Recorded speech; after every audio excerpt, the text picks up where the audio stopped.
મેં કીધું હોય કે જા તારી એક ઘેર ઉગતાની મેલડી છે, એનો દીવો કરજે, એની અગરબત્તી કરજે.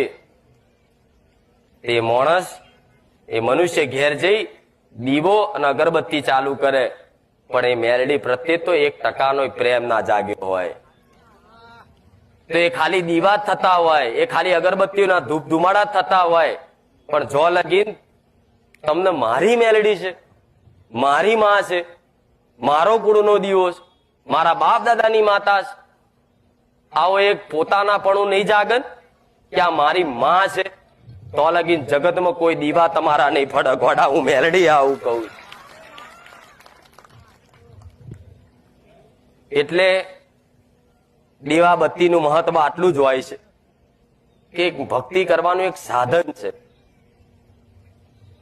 અહીંથી જેમ મારી ગાડીથી હાઈવે ચોકડી જવું હોય તો બાઇક લઈને કેવું જાઓ, કાઈક ચાલુ કરીને હાઈવે ચોકડી, તો એક સાધનનો ઉપયોગ કર્યો ને તમે હાઈવે જવા. એવી રીતે આ દીવો બત્તી બધું એક સાધન છે અને માર્ગ ચડવાનું. હવે એ તો તમે કરો બરોબર છે, પણ કોને માતાના, તમારી કુળની માતાના આગળ જઈ એનો દીવો કરવાથી, પ્રાર્થના કરવાથી હરખના આંસુડા પડે.